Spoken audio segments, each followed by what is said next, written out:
Continuando o vídeo, né? Bolsonaro vai jogar todas as fichas amanhã a nível nacional. Ele vai querer demonstrar uma grande força, principalmente com a classe média e com aquele condenado Daniel Silveira no 1º de maio. A gente tem que ficar claro uma coisa, que o nosso inimigo hoje número 1 é Bolsonaro. Ou a gente resolve assumir e deixar as nossas diferenças de lado, as nossas divergências de lado, e todo mundo se unir em torno de Bolsonaro. Eu achei muito interessante quando Lula, na convenção do PSB, colocou o seguinte, que respeita muito a decisão da companheira Marília Arraes dela ser candidata aqui. Agora, por uma questão de acordo nacional, o candidato de Lula aqui vai ser o Danilo Cabral. Agora, vamos nos lembrar que em 2006 a gente teve um processo parecido e Lula teve 2 candidatos aqui, viu? Ninguém pode negar isso não. Lula teve Humberto e teve Eduardo Campos.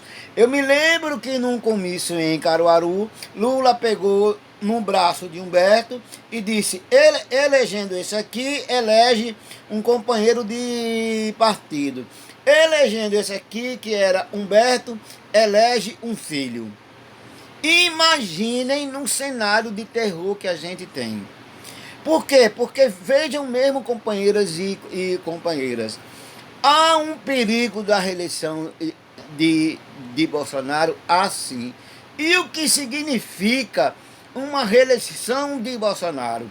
Significa o fim da democracia, significa a reestruturação das milícias organizadas no Brasil, significará uma intervenção no STF, significará o fim da democracia, né? Significará o extermínio de uma parte da pobreza. Aí a gente está diante de 2 escolhas. Ou a gente salvar a democracia numa grande unidade, certo? Ou a gente ter o risco do terror ser reeleito no Brasil. Aonde eu quero chegar?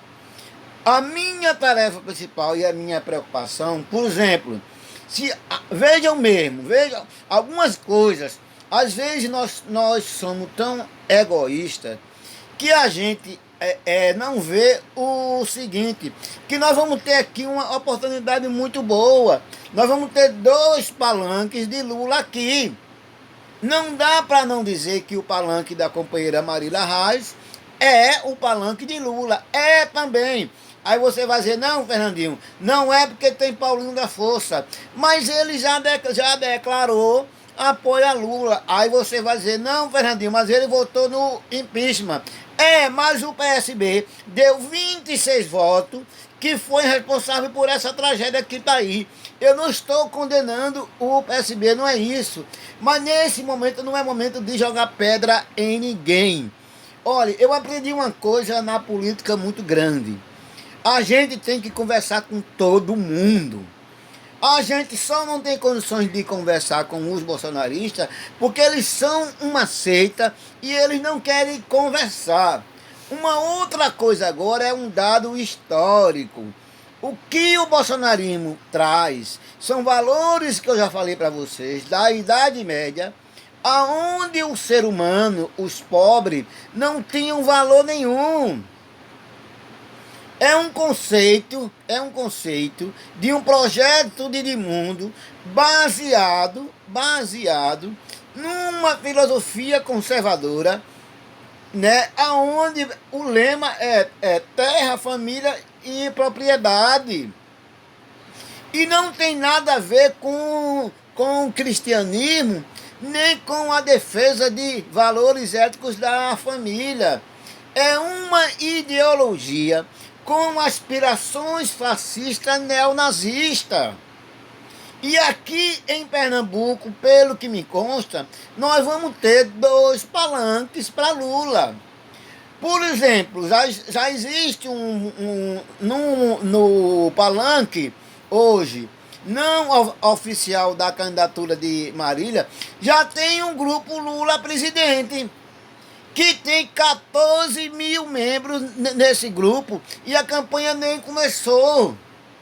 O que eu estou dizendo para vocês é o seguinte: o Lula não é patrimônio, propriedade de ninguém. Agora, claro que aqui o Lula tem, por uma aliança nacional, um candidato do PSB. Entendendo? Agora, também a outra candidata não é a nossa inimiga de classe. E nem a nossa adversária. Ela é hoje, a não ser que eu esteja enganado, ela é uma aliada. Por quê? Porque a gente precisa ter 80% aqui em Pernambuco, né? E no Nordeste, para a gente ganhar no primeiro turno. Bolsonaro tá se preparando, é como um jogo de futebol.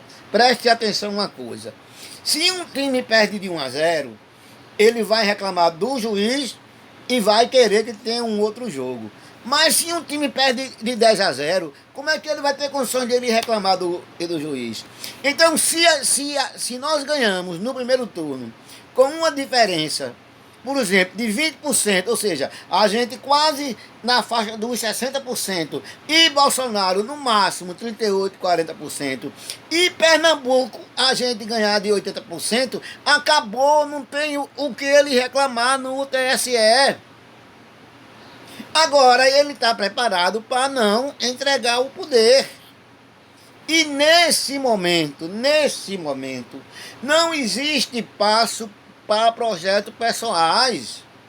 Companheiros, eu me lembro que até 3 meses atrás, a Marília era companheira e de muita gente, e agora não é, né? Nesse momento, como em 2020 não se tratava ainda de um projeto nacional, mas hoje para mim, a candidatura dela, pelo que eu estou vendo, está nesse palanque, que é do projeto de Lula, que seja bem-vindo. A gente tem que ampliar, a gente tem que somar, porque senão nós vamos ter a vitória da barbárie, a vitória do terror. Nós vamos ter, sabe o quê? Uma ditadura consolidada pelo voto popular. Seria a pior tragédia que poderia acontecer nesse país. Então é preciso, nesse momento, a gente se desarmar dos nossos espíritos de tendência, dos nossos agrupamentos políticos. Porque, olha, tem uma coisa que eu não compreendo hoje. É que às vezes as pessoas colocam os interesses de seus grupos políticos acima do coletivo. E o meu inimigo hoje maior é o bolsonarismo, é Bolsonaro. E todo aquele que tiver num palanque, que venha ajudar a derrotar Bolsonaro, que seja bem-vindo. Se o palanque da prefeita de Caruaru, Raquel Lira, vier para a defesa do presidente Lula, já no primeiro turno, que seja bem-vinda a Raquel Lira, né? Que eles sejam bem-vindos. O que a gente precisa agora é ampliar. Por quê? Porque nenhum partido sozinho, eu particularmente não acredito que um partido sozinho vai ser capaz de dar 80%.